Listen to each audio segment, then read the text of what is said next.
Национальное движение крымских татар считается феноменом в мировом масштабе. Ты знал об этом? Если ты выбрал «да», то тебе стоит посмотреть.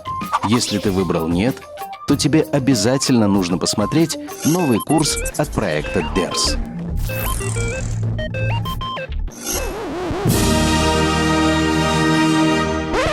Нет, это не наш формат. В конце 80-х национальные движения возникли во всех уголках некогда большой страны.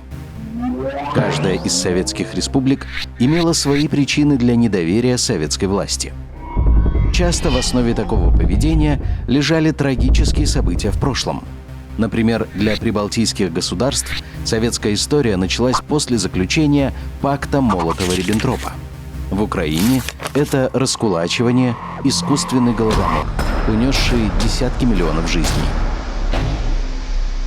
Для крымских татар таким событием, давшим старт национальному движению, стала депортация 1944 года.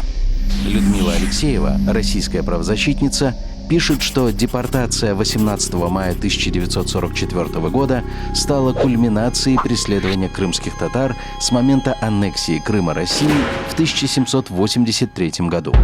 Став частью России, Крым сильно изменился по этническому составу населения.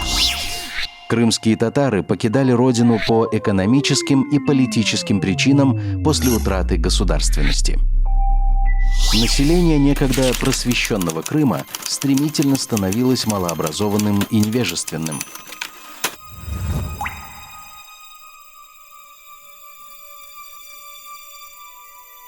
В период революционных событий 1917 года и распада Российской империи крымские татары пытались воссоздать крымско-татарскую государственность и национальные органы управления по европейскому образцу.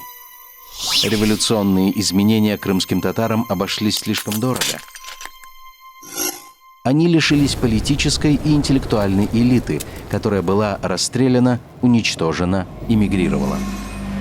18 мая 1944 года – черная дата в истории Крыма и крымских татар. Накануне 17 мая в села с крымско-татарским населением были стянуты войска НКВД. Утром женщины, старики и дети были погружены в товарные вагоны для скота.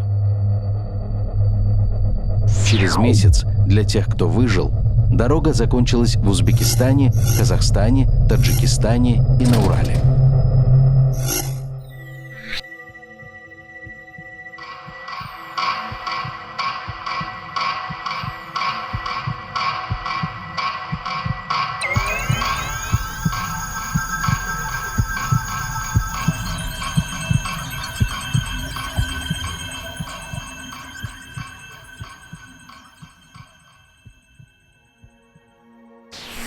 На крымских татар, разбросанных по всему Советскому Союзу, навесили ярлык предателей и запретили возвращаться домой.